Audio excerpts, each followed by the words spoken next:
This week on OnFARM, it's me, Anna, and I'm here with the second half of our kitchen table chat about the work of RHASS to preserve, educate and support Scottish agriculture. If you haven't yet listened to the first half of the chat, which we published last week, it's with RHASS Director Louise Elder and Ali Caulfield and Annie Wheeler from the staff team. So do go back and have a listen to part one. Throughout 2024, OnFARM, as part of our On Record Memories initiative, has partnered with RHASS to celebrate the charity's 240th year. So in the second part of this chat, we kick off with Annie considering how RHASS's role connecting the wider public with Scottish farming is even more important now than it ever used to be. It isn't going to go back that far of 240 years where, I know that my great-granddad was a farmer, and I know that my other great-granddad worked in gardens and was into horticulture, and I know that one of them, because I asked our house and heritage officer, one of them won a ploughing championship. So there are, I think everybody really who's within Scotland has that connection somehow. I think that's a really good point, actually, because there was that connection. So you almost, way back when, you almost didn't need to explain to the wider population about farming because they knew, because they were connected to it in some way. But the more we go forward, the less that connection is, because there are fewer and fewer people working in the sector. And we need to help them to understand, because as you said earlier, Ali, it's where your food comes from, and farming makes such a valuable contribution to Scotland that they need to understand. But I know, if you take this podcast as an example, we want more non-farming people to listen to this podcast so that they can hear the stories about farming. But it's far easier for us to promote it to the farming audience because that's what we know and that's where we work. But still, Ali, it's still a challenge, isn't it, to get all of these campaigns out to the wider population. It's easier to tell the farming members about it, but how do you overcome that big challenge of reaching a wider group of non-farming people, the urban audiences? Oh, no, that's a question. Do you know what? It is incredibly difficult, and it gets harder every year. Just have to look around this table, and we've got a couple of computers open. We've got 3 or 4 iPhones. The information that people are getting at the minute, it's information overload. So if we look at people from a young age, I've got a 10-year-old and a 9-year-old. I know I don't sound old enough, but I have 2 kids. I was just thinking that. You beat me to saying it. And they are desperate for a phone. And they're desperate for that. But I am absolutely petrified at the amount of information that they will have at their fingertips. I heard a stat recently that 98% of all of the data that is available now was created in the last 10 years. And it's just frightening. And all of the messages are coming from all of the different things. And if you look at social media now, depending on what you want to believe, that is the message that you're going to get. That's the thing. How do you know that what you're reading is true? This is one of the biggest questions, isn't it? Yeah. I'm not expecting you to give me one miraculous answer, but how do you currently deal with that challenge of reaching those people? Because I totally agree with you that they're the people who we need to reach, and we'll talk about RET and the education of children in a minute. But that's the biggest challenge that not just RHASS, but I face it. I'm doing PR every day. I face that challenge. Everybody within the industry is facing that same challenge. How do we work to overcome that? I think that, we've talked about RHASS, but I think you can't really talk about RHASS and not about the show. And the Royal Highlands Show is RHASS's main fundraising event as a charity, but it is also our biggest opportunity. And I think it's Scottish agriculture and Scottish rural communities' biggest opportunity to showcase what it is that they do and what it is that we do. And it's one of the biggest outdoor event in Scotland. And, we had, this year, over 217,000. 220,000. 220,000. I'm not up on my facts. 220,000 people across the 4 days at all the different events. And that is a mixture, and the majority of different people from different areas across Scotland, across the UK. We were talking before we started recording about, you know, the voices in that, and also that a lot of the voices that you hear around are not predominantly Scottish. And that is, the show is our biggest platform and is our biggest opportunity to be able to do that. But, you know, and we've talked about Hide and Sheep and we've talked about Flock to the Show, but it is creating those engaging campaigns that's going to sort of strike that opportunity with that urban audience that is something that they realise that they could get involved in. And that's where those two campaigns come in.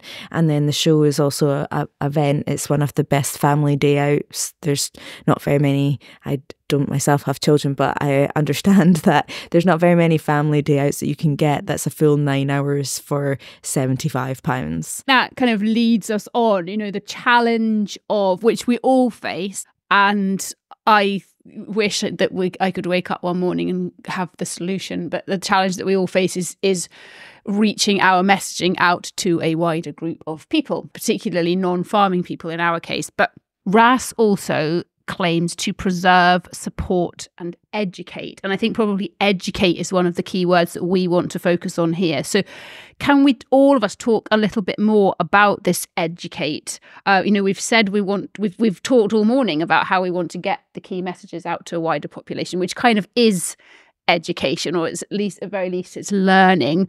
But how else does RHASS focus on education and ensuring that at very least people have just got a slightly deeper understanding of food and farming and what goes on in the countryside? Louise, shall I come to you first for this one? Yeah, I mean, I think it's education for me. Sometimes we all think about that for younger years.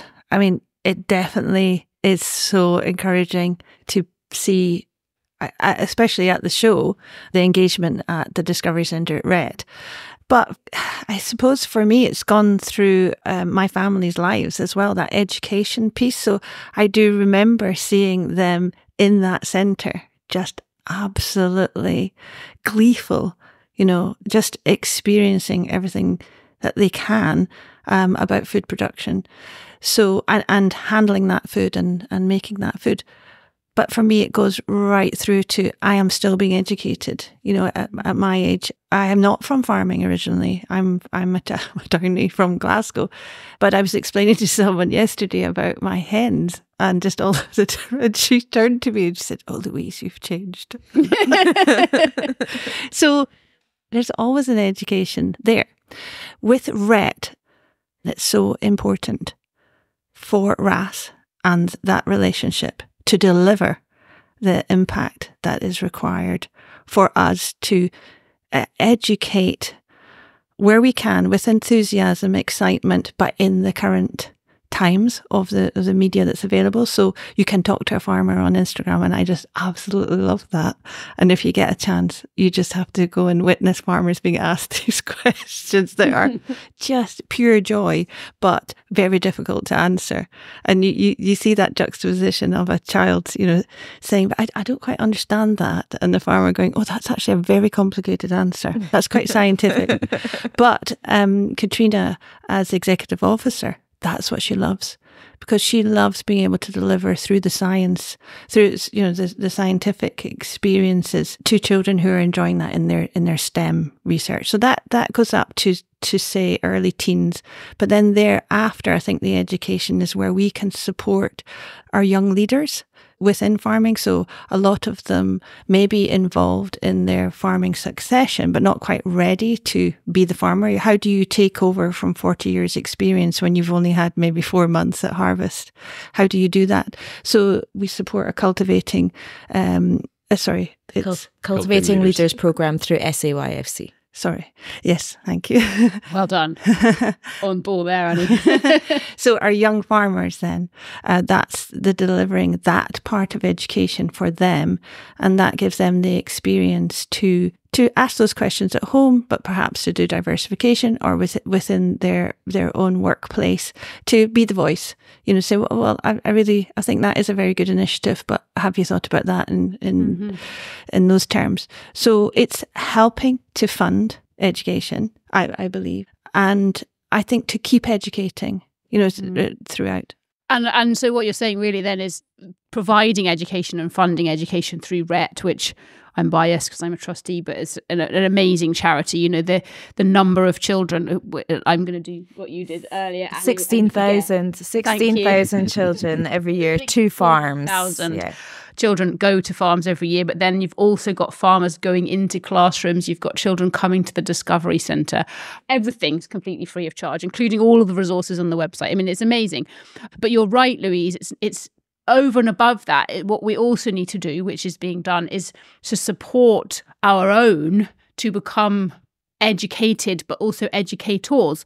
So we want to support our own to farm the best way they can, but actually the more that we can support them to educate other people, the better. So whether that is, training people to be able to do the classroom talks, or even just encouraging people who are using their social media skills or their social media influence to get the messaging out there is all part of that whole kind of goal, I think. And I suppose that's where a lot of art, so RHASS, we give out a lot of funding throughout the year, and that's, Louise covered that with the Cultivating Leaders programme, but there are, and it's looking at that in between stage, and there are different opportunities that RHASS also do fund. So we fund a Nuffield Scholar every year as well. So we're going this to do past a whole episode, year, aren't we, about yes, that? Yeah. So this year it's been Jock Gibson.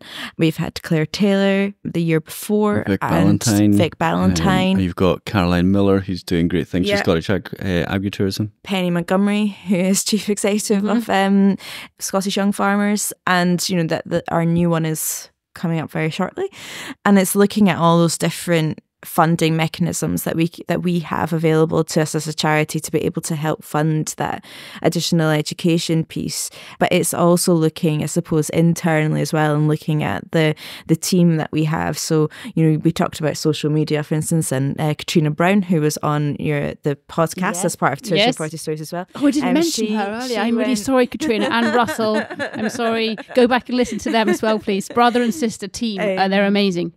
Katrina won the Fordyce Maxwell Award at the show this year through SRUC for commitment to communication and communicating agriculture to the wider audience as well. So it's looking at how we can also, I suppose, educate and help encourage people and the staff team internally as well. Yeah, that education piece is key, and it's key to being able to communicate with different audiences.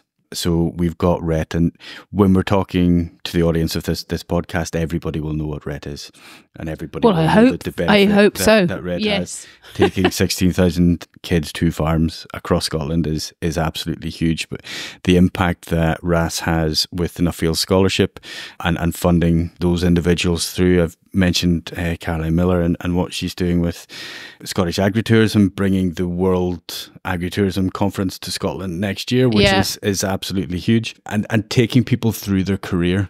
We work closely with the Oxford Farming Conference. We send scholars down every year. So they're young people up to the age of 30, and they go through the scholarship programme with McCain's, I believe, are the partner.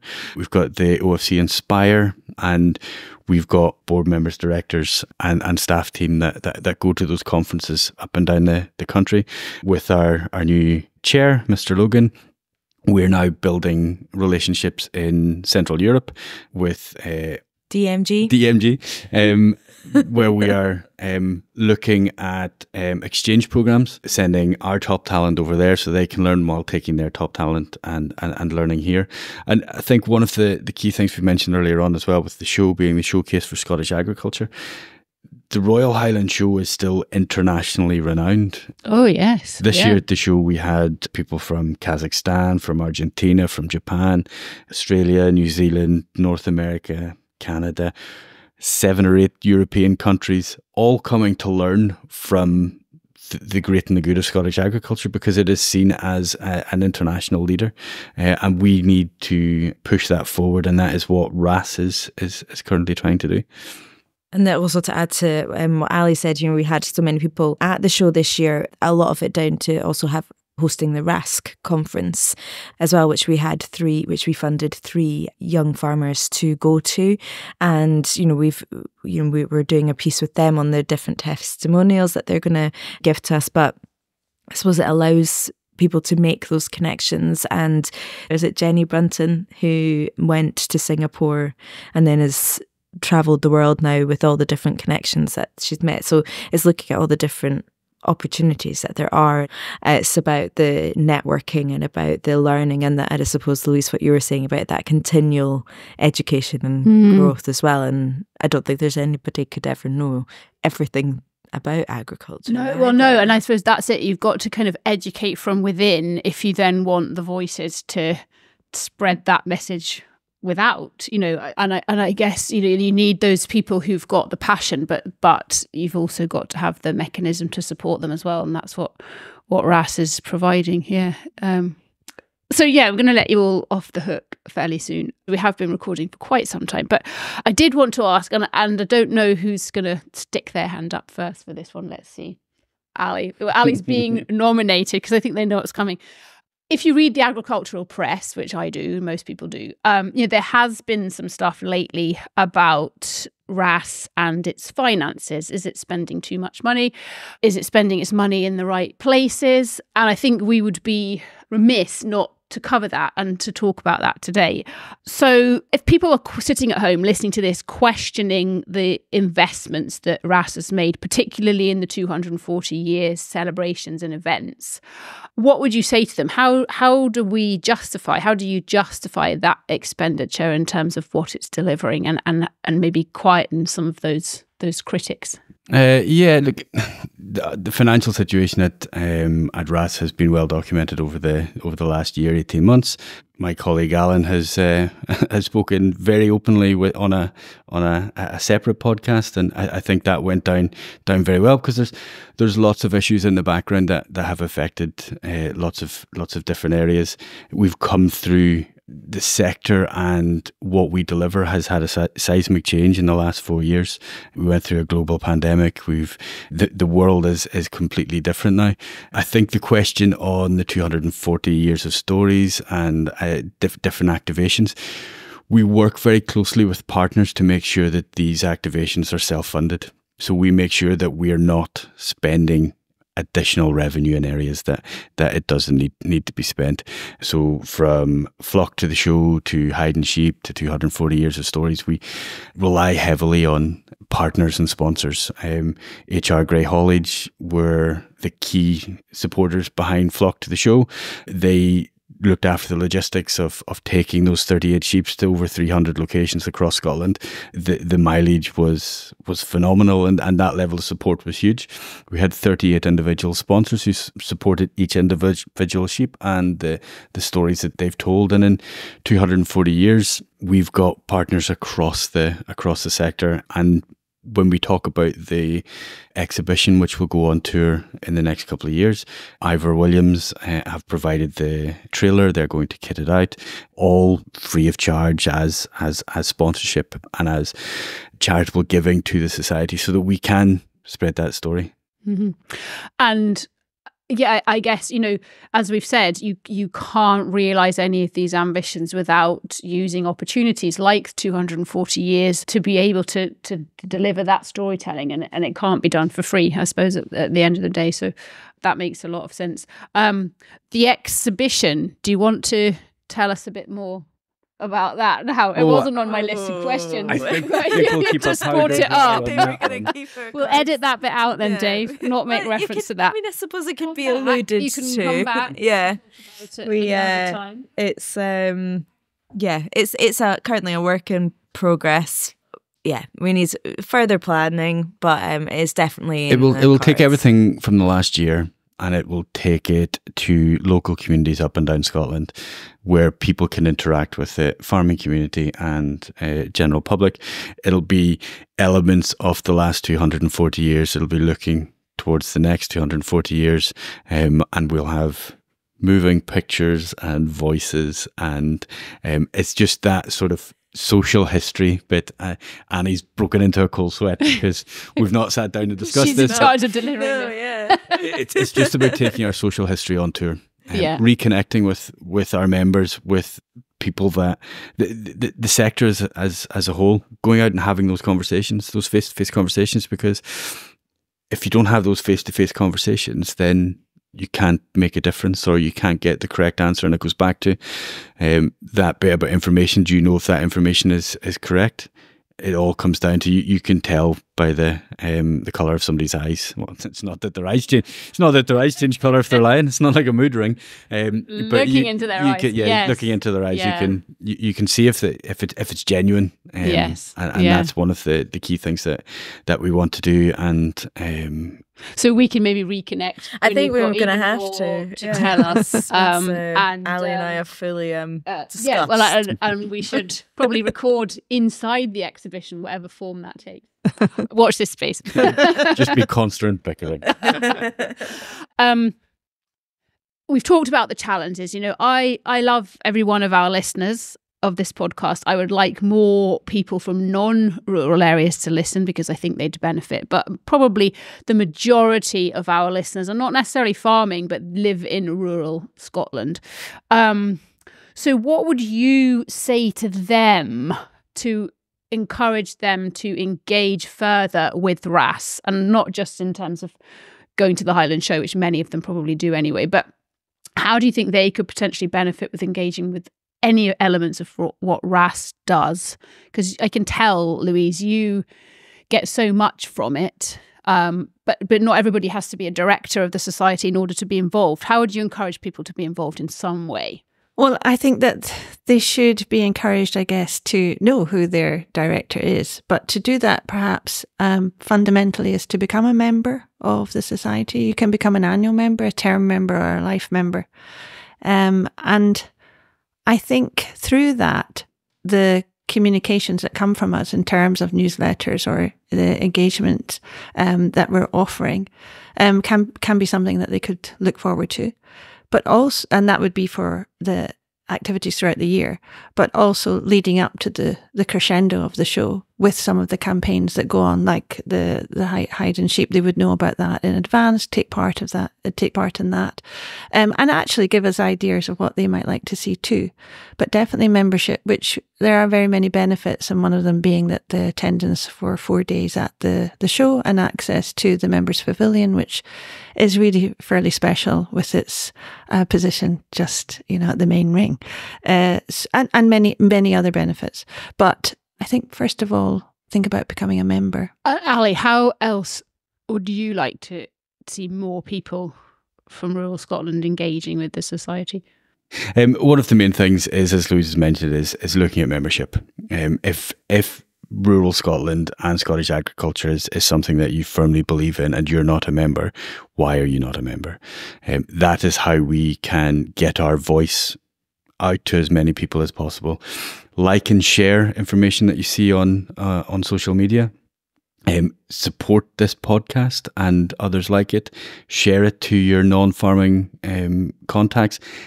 Educate the people standing next to you. The fundraiser in me will always say to donate and donate to those rural charities that you support. Donate to RHASS, donate to RHET, donate to RSABI, Farm Strong Scotland, because the stronger the sector is and the stronger the voices behind the sector, it takes us to that next level. But ultimately, engage, ask questions. By supporting RHASS, essentially, it's going back to our very first thing that we talked about, and that is, by supporting RHASS, you're helping to make the sector thrive, and you are helping it by giving it a voice and helping as a communal voice to push it forward and to make sure that the industry is relevant and that we continue to be relevant and that we can do everything that we can to make sure that we are here in those next 240 years, and that as RHASS we can help and push forward to be that voice and that sounding voice that does help push things through and make sure that we have that standing within the industry, and that we have a voice that is heard and can be heard. Thank you. Ali kind of did my job for me, because I was originally going to say, share this podcast and listen to this podcast and support this podcast. Obviously, I would. But I suppose, my addition is to think about the next generation and think about the work of RHET. Could you help? Could you host farm visits? Could you go into classrooms to tell them tell the children there more about food and farming. Because at the end of the day, we talk 240 years into the past, but we're also talking 240 years into the future. And it's those future generations that are going to make decisions about whether the blueberries that they buy come from Scotland or Morocco, and whether they're supporting Scotch beef or not. And so the more that we can encourage them to understand and feel passionate about farming, the better, as far as I'm concerned. And I think, well, we're all on that, singing from that same song sheet ultimately. But I think another thing for the sector as well is talk about your successes. We don't do that in Scotland. It's a very Celtic thing. Originally from Ireland myself, we don't talk about our successes, and it's very difficult. Talk about your successes, share your successes, because that is the only way Scottish agriculture gets itself to the front of the queue. Yeah, having grown up in England, I really noticed the same thing, that Scottish people are too humble about their own successes, and they often need somebody else to shout about it. I mean, that's the thing. There is no shortage of amazing stories out there. You've just sometimes got to dig really deep to find them. So thank you, all of you. I've learnt more about RHASS and its work.